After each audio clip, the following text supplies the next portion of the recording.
Nothing will stop us from reviewing cars for you. Neither a virus, nor the weather, nor the temperature, because you still deserve the best treatment in car reviews. Welcome to another episode with the Mercedes E-Klasse convertible, one of your favorite convertibles, this time as E450 6-cylinder engine.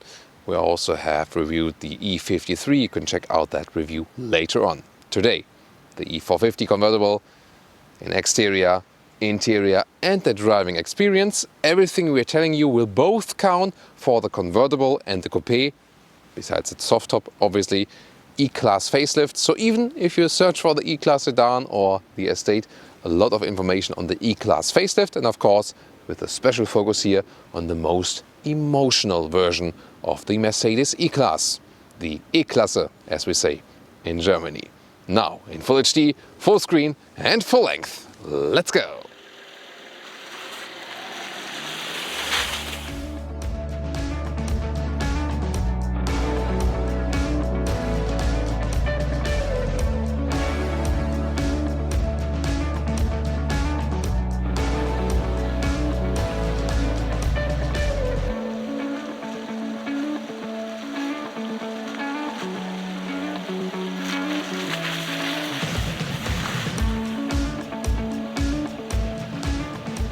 Here in the front, the Mercedes E-Klasse facelift for all versions has a more modern front grille, wider, flatter, more sporty, also in this A form. So the top part is shorter, the lower part is wider. This they mean by A form. This is the AMG line, so we have the diamond pin front grille, my favorite Mercedes grille. So it really looks quite fancy, contrasting lower part, a very strong red color definitely, so also fits to the convertible. LED is now standard for the main headlamp unit for all E-Klasse versions, and the LED multi-beam, so the more extensive one with high beam function, that is then an option. And you can see also they changed it, just one stripe for the E-Klasse here now, and they distinguish C-Klasse, E-Klasse and S-Klasse with these dots. So C-Klasse 1 dot, E-Klasse 2 dots and the S-Klasse with 3 dots inside then. Now we have a couple of seconds to decide from which side will I enter the stage today, our famous guessing game. And the length is at 4,83 meters, 15'8" or 190 inches for the convertible and the coupe, so they are a little bit shorter than the sedan and the estate of the E-Klasse. Yeah, it was this side here today. In Germany, Europe, we would start with 17-inch wheels. These are the optional 18-inch wheels. They would be standard in the US and also standard for different models depending on the engine size you pick. So in the US, an 18 to 20-inch maximum. The E53 would start with 19-inch and then 20 maximum. So it looks kind of small because this is here an 18-inch plus winter tires. Of course, it would look different with summer tires, and of course if you go for a bigger wheel choice. The standard suspension already has some adaptive elements, and optional, we also have it here today, you can get the adaptive air suspension, about 2,000 euros or dollars extra, which gives even more comfort and more variety. The roof can be bought here in black, but also in blue, red, oder, yeah, that's German. So in black, blue, red or brown. So you also have some styling choices right there. Today the red-black combination. So here one straight design line here with the chrome, that's a beautiful contrast, and really very strong shoulders right here. And as for the convertible top, it's of course, you know, really cool to have the soft top because you can have a better integration here of the whole, you know, of the whole unit, and then also better store it in the rear without losing too much trunk space. And what's also cool is then when you hold the key fob here with the opening button, you can see you can actually remotely, almost, you have to stay close to the car for that, for safety reasons. You can open that convertible top. That's really fancy, of course, and works up to a speed of 50 kilometers an hour. And you see that the design is also being kept when the car is open right here. So that's the thing here about beautiful cars. You can also lower the windows, for example, with the key.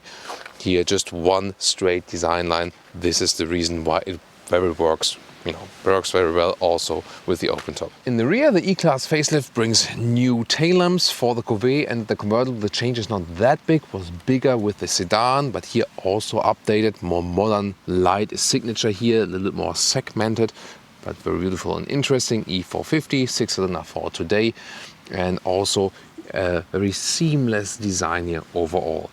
In the lower part, Autogefuehl fake exhaust police. Outer tip, beauty, real exhausting on the inside.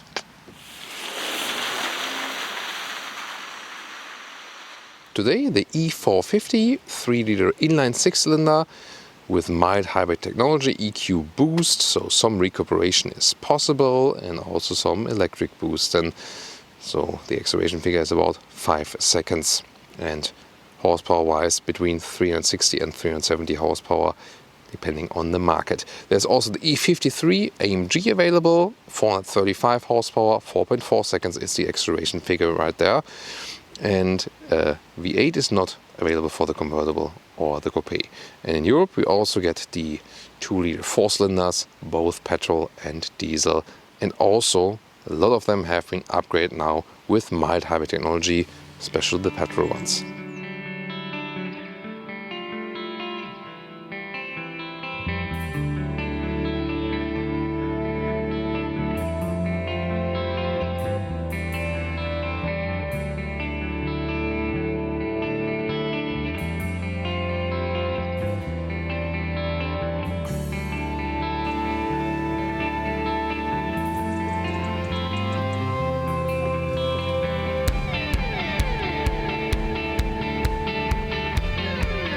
This is the car key, slim, light, beautiful, elegant, really satisfied with that. Door closing sound, of course, with the convertible or coupe is not that good because, there's no frame around it and so on. Then inside of the doors, nice materials, the red being used. Then you can also get a matte wood here at the insert here, so that's a very cool thing, doesn't leave fingerprints. Seat control from the inside here, optional Burmester sound system with a very great sound, so love that. Some space at the inside of the doors. This also being the AMG interior line, so here AMG package with the floor mats and also the AMG steering wheel. 2 new steering wheels with the E-Klasse now with a facelift. This one here being the AMG one has a 2-fin design, a space in between. The other one is kind of closed. This one looks fancier, also has a thicker grip right here. So as for that, going for the AMG line or for the E53 does make sense to get this steering wheel. And by the way, in the sporty setup you can also get this steering wheel with a complete microfiber wrap. There's one version with microfiber at the outside, but the best one would be complete microfiber wrap. The Dynamica, so-called at Mercedes, is really cool, better grip and also warmer in winter times and cooler in summer times, so that really pays off. Now, news, MBUX infotainment for all the E-Klasse standard, but standard would be 10.25 inch, so with bigger bezels and smaller screens. This here is the optional 2x 12.3 inch, so again, standard 10.25 inch, and optional this 12.3 inch 2x left and right, new with the facelift. But in both cases you get the voice input. Here the seats, animal skin wrap optional in this case. In Europe we start with a very good setup where this middle part, this one exactly following this line, would be in fabric that stays cooler in summertime and warmer in winter times, and also the inside here and Artico leatherette or Ambitex called at the outside. That would be the best choice. And in the AMG line or in the E53 you can also get the middle part with Dynamica microfiber as standard. That is also available in the US, so if you want to go for a better comfort and climate comfort for the seat and also animal free, you have to go for the E53 in the US. In Europe, in Germany, you can also go for the base fabric version. Beautiful is definitely the beige interior, and good that the top part was kept in black, so there's no reflections then in the windscreen. Getting inside, it's of course not a small convertible, but the cool thing about an E-Klasse convertible, yes, shoe tab is mandatory, so you have a lot of comfort when seating here. It's like in an E-Klasse sedan or something, so that's pretty cool. Headroom, plenty of headroom, Yeah, of course. The roof is open at the moment, but really, you have a very comfortable seating position, adjustment then from the inside of the doors, so it gives you this sophisticated E-Class experience. The C-Class convertible, easier to move around in the city, for example, mid-size convertible, but then you don't have this, you know, very luxurious atmosphere you have right here. And yeah, I mean, we can also close the top once again. We can see what about the headroom and so on. Steering wheel can be put up and down, in and out electronically, by the way, and again, good grip here at the steering wheel. Now with a closed top, and I can move the seat even a little bit lower here actually, so like this, and then there's plenty of headroom, although I'm 1.86 or 6'1", and actually the convertible has more headroom than the coupe, so we realized that recently. And even when it's closed, you have different interior seatings available. This one's also a very sophisticated one with the Dynamica microfiber in beige at the inside here, also at the A-pillar, really top notch. Now the interior overview, where you can again see this dual screen setup, and there's this, you know, overlapping. It's actually quite cool because it protects against sunlight and so on. Then here ambient lighting is integrated right there. That's actually pretty cool. Also inside the air vents, round air vent style. Here again the matte wood styling. Also here there are different stylings now available since the facelift for the middle console, that there's also an alternative to just piano lacquer. That's actually quite cool. Once again, the new AMG steering wheel here with the, you know, split left side. You actually control the left instruments and also the cruise control, and on the right side you can control the right screen and also can change the volume and pick up the phone and so on. But the right one here is also then a touchscreen that is possible, and also the lower controller can be used, and also this turning knob can also be used, so really redundant control possibilities, but that's actually a good thing, so you can actually just pick what you prefer. Then also here to change the temperature is still possible in a manual way, so that's still a rather easy and straightforward design. And we also have a hotkey to get to the GPS map. I also like that. And here in the lower part we can open this one here, have USB-C connection for your smartphone and Apple CarPlay and Auto. Inductive charging pad is also possible, some space right here. And of course this drive selector is right here for the driving modes. We can also lift up the air suspension when we are driving down basement garage ramps or something. And here is the controller for the convertible top, for the air scarf system, for the neck heater, and also for raising or lowering all windows at the same time, and also for more storage space with 2 more USB-C supplies. Now the digital instruments, they are very flexible in the usage, so you can have different information in the middle part, for example, like some, you know, GPS input or the map, for example. Here it is also possible to put the map all over the screen. That would also work. Here like this, it's also possible to put the map all over the screen. Then you can also go back to that main menu and also have different stylings. This is the more classic styling, but you can also go with the sport styling to give it a little bit more spice.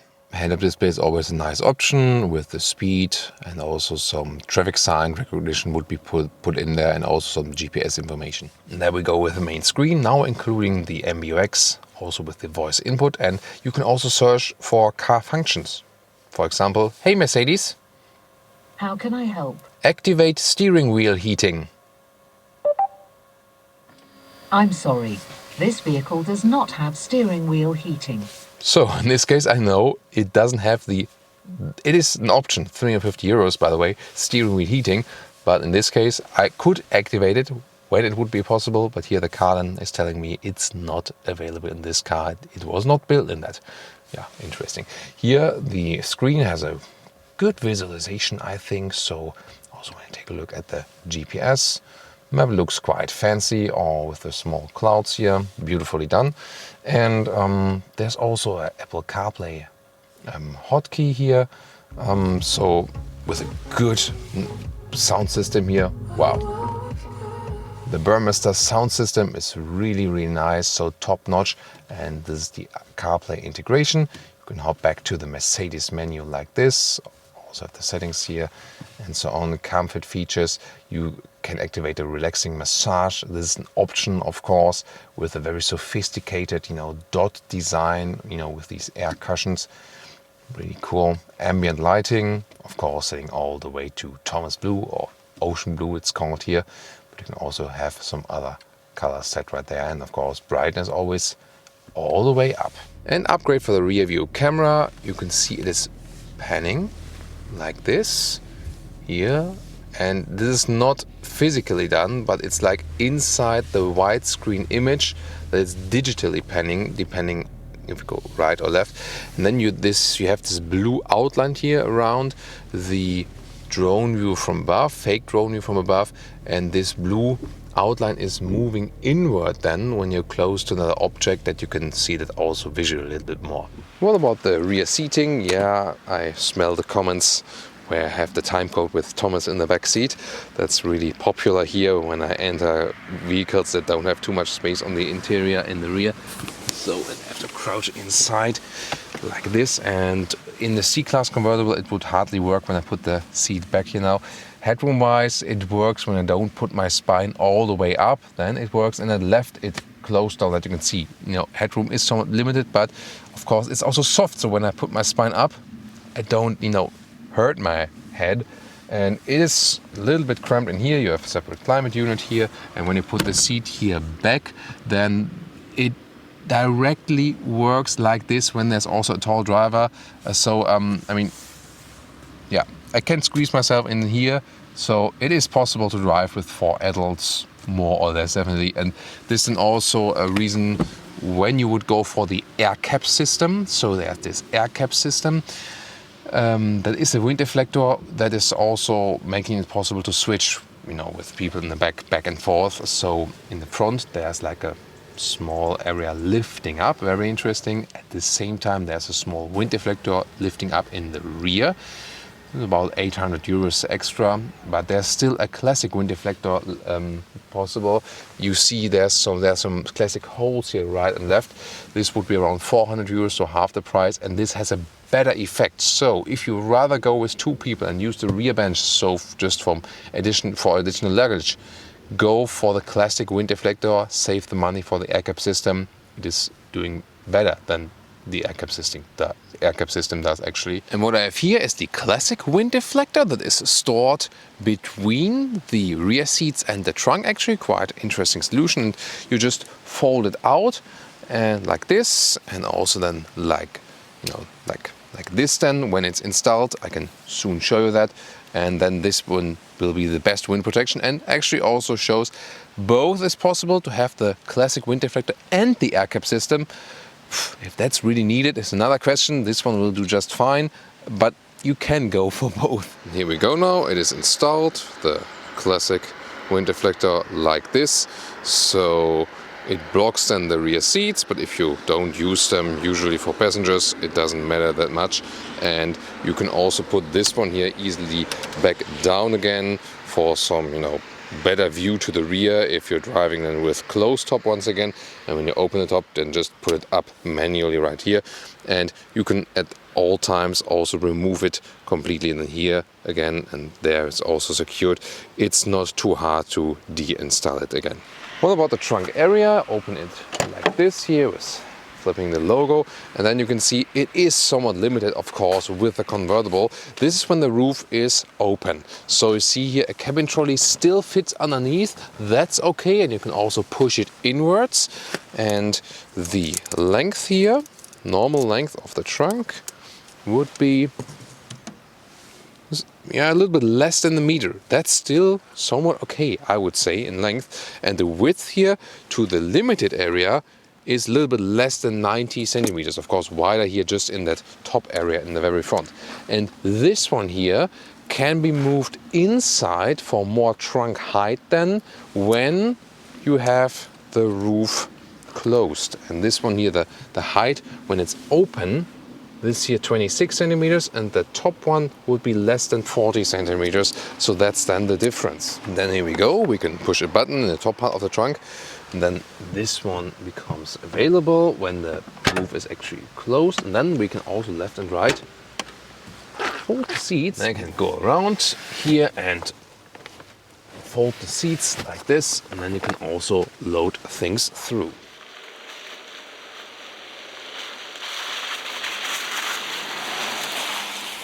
Hey, what's up? It's DJ Thomas in the house.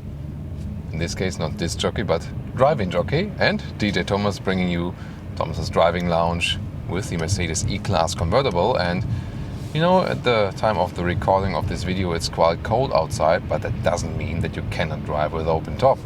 That's why we're going to start with that. And the cool thing about soft tops is you can drive up to 50 kilometers an hour here. So, you know, like 25 miles easily, and can open that thing, and that is so cool. That is so helpful. So if I remember like old soft top convertibles, or especially in the hard top convertibles where you cannot do that, this is so helpful that you are actually able to do just that. This is really cool. And I mean, you've seen it here, the change on the image. It's so great. The sun is coming out just a little bit now. And that's also the thing about the Mercedes E-Klasse convertible. It is an all-season convertible, not only for Los Angeles residents. So even, you know, there are basically 3 typical convertible markets in the world: California, UK and Germany. That's just it. And you can actually drive it also all season long in Germany. Main thing is definitely about the wind deflector. So I told you earlier, for like $400 you can get the classic wind deflector in the rear. I would always recommend that, unless you are frequently using then the rear bench for 3 or 4 people driving, and then you have that air cap system here, and you know, that thing in the back driving up, and also this small spoiler there in the top. And it is not as effective as the classic wind deflector in the rear. However, it does bring down at higher speed low frequency noises, where wind noise would go like pop, pop, pop, pop, pop. It would more like shh, you know. So it makes the low frequency wind noise more high frequency, so better bearable, and also reducing the wind turbulences inside the cabin. However, now for winter times, not wearing it at the moment for camera purposes, but I can always recommend wearing a beanie just inside the convertible, even when you have the air cap system. You know, there's also the air scarf system. I can also activate it at the inside of the doors when you have that option. And the thing is, to me, I mean, I know a lot of people who love that system, but to me, either it's really warm in the convertible, I don't need it, or it's really cold, and then you're wearing, you know, like a thick jacket, a coat and something, and then it's not really reaching your neck. So that's the reason. To me, it's not the most important option. It might be for something, you know, let's say it's like spring or autumn, and you have just, you know, not that very thick clothes, and then you think, oh, miscalculated a little bit. It's a little bit colder than I thought, and then activate the neck heater. That could be something. And this is so amazing here. Some winter sun. Oh, it's so beautiful. That's why I love driving convertibles. And I mean, when you look at the camera images, you know, when I'm sitting here, you see a lot of light and air around me, and you see more of the background and so on. You see light from the top. This is so beautiful just with the camera image that you think, I want to be in that place at the moment and driving that convertible. And that's what I love about convertibles. And also, one of the other main thing about this vehicle is it's an E-Klasse. Yes, it's an E-Klasse. I mean, that sounds really obvious, but it's also one of the main characteristics of this vehicle. It's the E-Klasse convertible, and that also distinguishes it to the C-Class convertible, meaning what? You're driving a convertible, yes, but you really feel that you would be driving like an E-Klasse sedan. The driving feeling, E-Klasse sedan and the E-convertible and the E-Coupe, is not that different. You really feel the distinguished feeling, this is the Mercedes E-Klasse. especially then here with the adaptive air suspension. I mean, we know that the base suspension, which already includes adaptive elements, is already doing great. And you can still drive it comfortably with the base suspension with the E-Klasse and 20-inch wheels, the most uncomfortable setup, but will still be comfortable. This year, what we're driving at this moment is the most comfortable setup for an E-Klasse in general. 18-inch wheels, yes, okay, for the sedan there's also 7. I mean, in the US it's 18-inch for the convertible standard, but you can also go 17-inch in Germany, I think, and of course with the sedan. But we have 18-inch wheels here and the air suspension, the optional one, adaptive air suspension, more than 2,000 euros extra. And this is just heaven of a ride, really soft carpet driving feeling. At the same time, it's not too soft, so you don't feel like you're wobbling around all the time. And you also have the dynamic select here, meaning that you can go to the sports mode and then make it stiffer. Also, response from the engine is a little bit sportier then, and so on and so on. So you can really pick that. Great here also with the facelift, the new steering wheel. As for the steering characteristics, it's to me more fine-tuned. Mercedes steering ratios are not in a way that they are too progressive. They're more for running straight in a more relaxed and calm manner. At the same time, it feels very natural. There's no dead zone area. You just have to steer a little bit more than you would steer with BMW, Audi and VWs and so on. But since the facelift, you have somewhat like a better grip with the steering, especially the AMG steering wheel, my favorite one. It looks sporty here, cooler here with the horizontal fins, and the whole grip handle you have on that, that's somehow cooler. But at the same time, told you earlier, the step backwards, definitely these capacitive buttons at the steering wheel, just so annoying when you want to control something and you over control something and you go back again because they're really, really sensitive. So that was better before. So not always we have just steps ahead, we have also steps back. Yeah, I always wonder, why does no one test it? And someone say come on guys, seriously? Where are those guys saying that? I don't understand. I really don't understand. Yeah, it looks fancier than before, but to control it while driving, yeah, really something more tricky. So you can easily go for a relaxed ride here with the E-Klasse convertible. We've also driven the E53. You should also check out this review later, of course with more performance. Also the suspension setup. We also had air suspension there, but the suspension setup there is a little bit stiffer. However, I wondered positively that the E53 is more comfortable than before.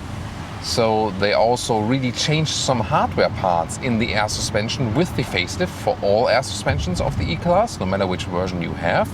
And that also does a good job in, having a better variety between sportiness and comfort. However, here you feel that the E450 here is set out more on the comfortable note, of course. So if you want a little bit sportier, go for the E53.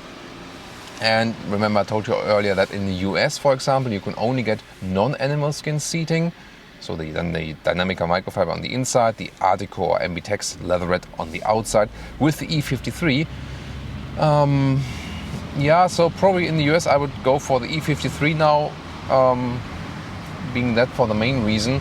And since it's more comfortable than before, I don't see anything speaking against it. However, if you stress more comfort, and also are in Europe or Germany, you can also go for the more comfortable choice here with the E450.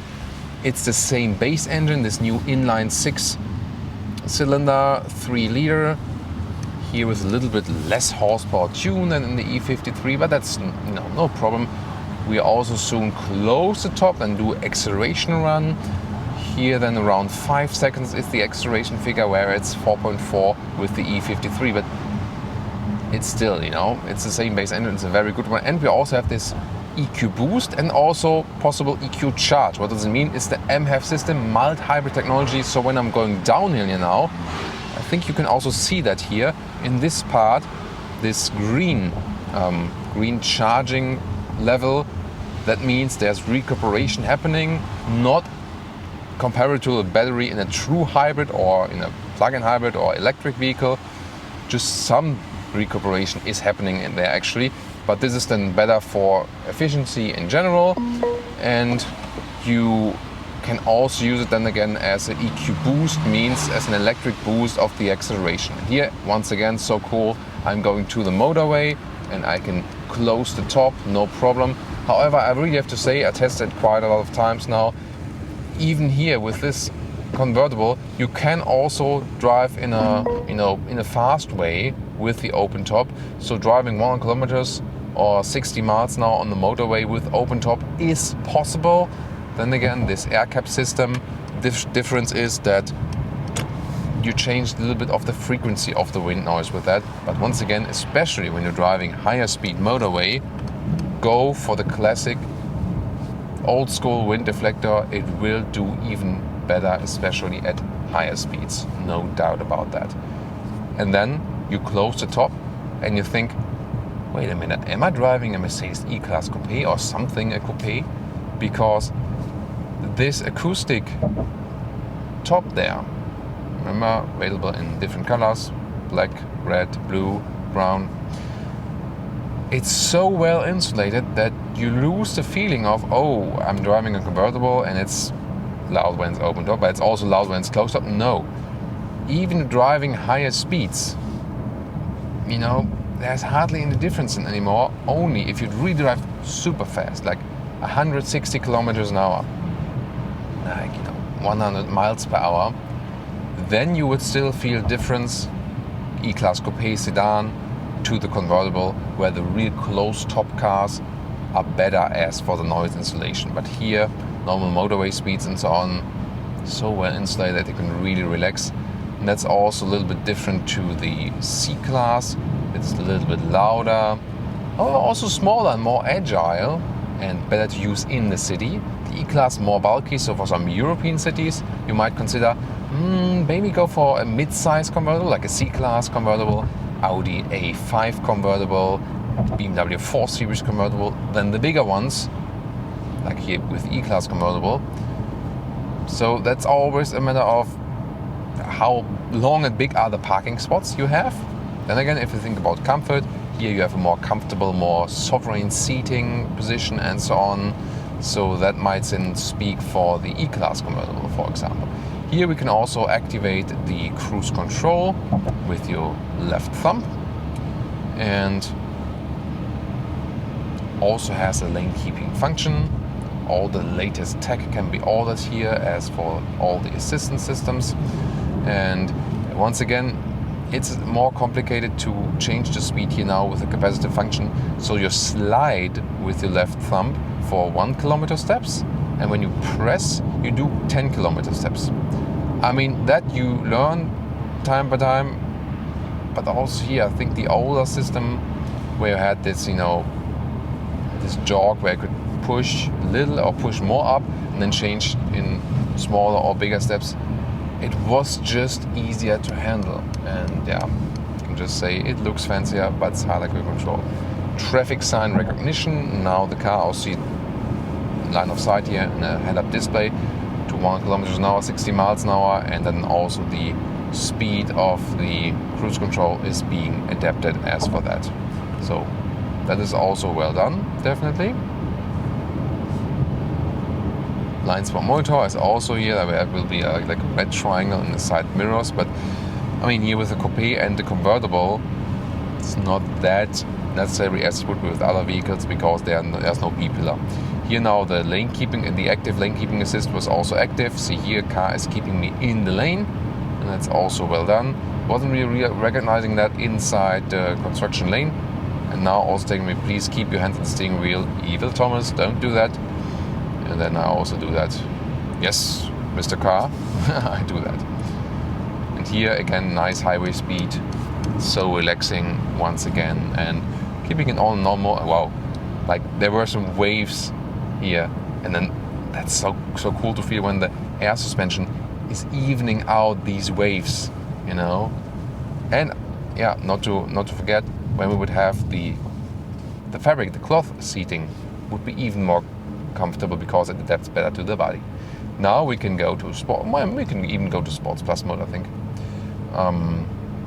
After all, this is the all-wheel drive version, 4MATIC. and then we can also show you the performance here of that 6-cylinder. Yeah, it was a little bit hard to control that stuff here. I'll wait for the next car to pass. Just checking consumption before that. Yeah, soon talking about the consumption from 60.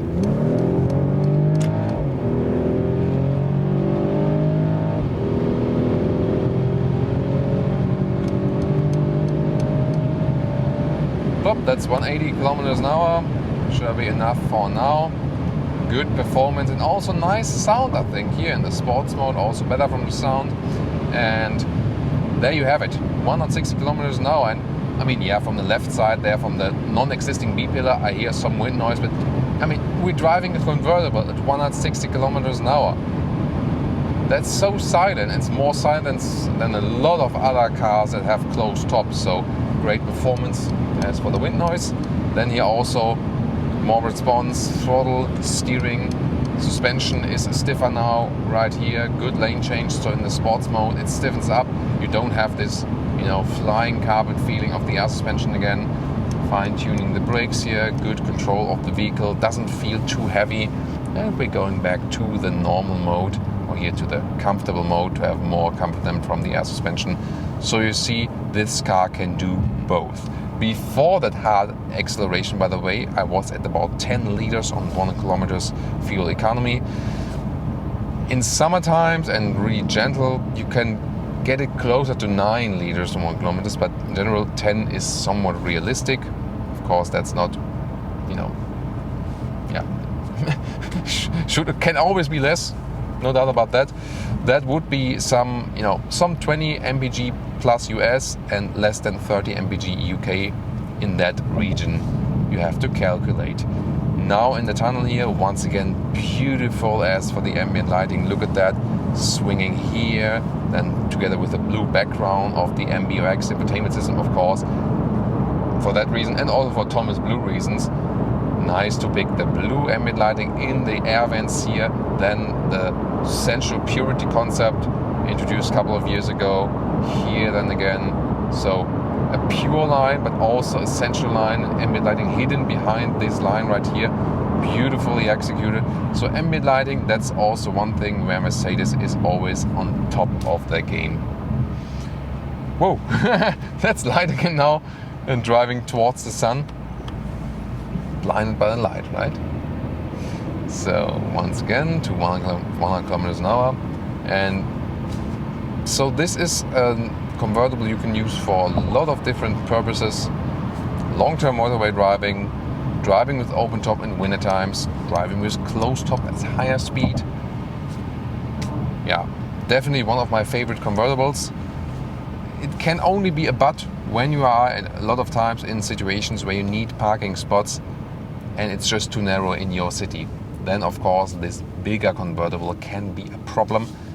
Other than that, if that's not one of your issues or not one of your concerns, then this one, I think, to me, is one of the convertibles to go for in this, high premium luxury segment. I feel more at home and also more comfortable than in some of the more expensive ones, like the Bentley Continental GTC. It's just too plush, too much, and so on. This one here, you still feel, definitely more at home. As I said, I can deactivate the air scarf here. Was running all the time an hour. Yeah, I was feeling more warmth now when the top was closed, obviously, because otherwise, the air scarf wind is coming from here and the other wind is coming from the front, so it's basically pushing back the warm energy as well. There's more snow than here now than before. This area here is lying a little bit higher than the area we were in before.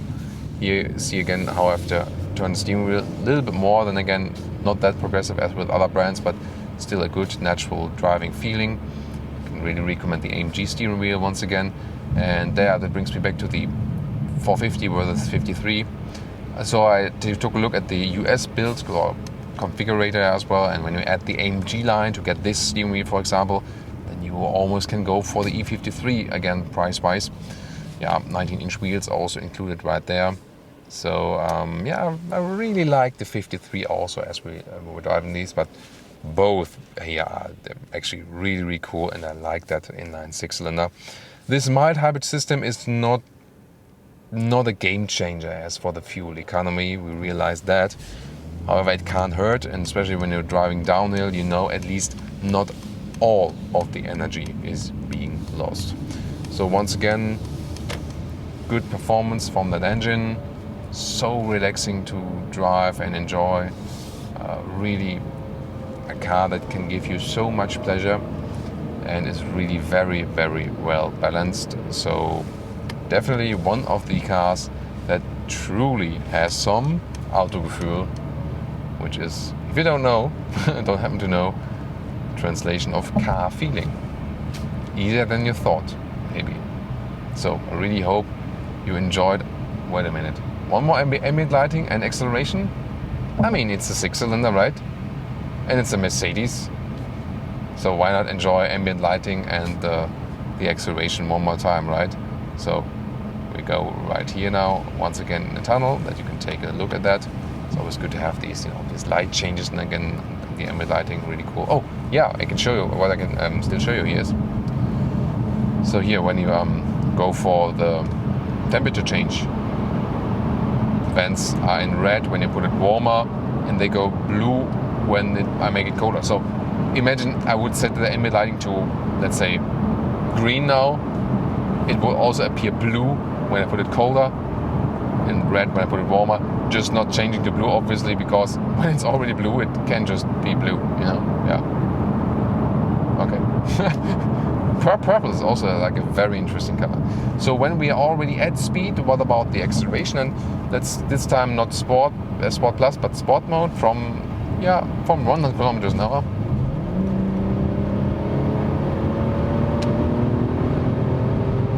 Well, that's 150 or almost 160. So you see, even if we are already at speed, there's still performance left in that engine, enough displacement, enough cylinders, and told you also with the 53 review that I do not miss an 8-cylinder in that vehicle because that brings more weight on the front axle, and the 6-cylinder I think is the right size for this one here. In the coupe, the E450D, we drove the big diesel, a 3-liter 6-cylinder diesel in the coupe, and the fuel economy was not really better than with this one here, and the same experience I had when driving the GLE. 6-cylinder petrol in the GLE and 6-cylinder diesel in the GLE, and these, exhaust, the emission treatments and so on, and the whole filter technology, they really, put heavy pressure on the whole diesel situation consumption-wise. I mean, they're cleaner than before, but they also use more fuel. We clearly see that the difference between petrol and diesel consumption has diminished over these developments. Also very interesting finding for sure. And you might already know, I'm not sure if I mentioned that earlier, really a fan of the soft top convertibles, and that's also one of the reasons why the Mercedes SL is coming with the soft top once again. So that new SL generation will be soft top once again. Obviously the advantages we shown you earlier, opening and closing it while driving, but also weight issues. So the hardtop, of course, just brings more weight, less sportiness, and of course the trunk space, which is not always like a very convincing thing with convertibles. But when you have the hardtop convertible, then there's basically no trunk left. And so here also today we have some, and then also will be the case for the new Mercedes SL generation, which could be our very next Mercedes convertible review, probably in a static studio episode or something. But I really hope you enjoyed. I mean, even if we didn't have the best weather here today, I think we could bring you at least some sunshine in your living room or wherever you were watching this review. Thank you so much for tuning into the driving part, and we'll lead over to our final conclusion.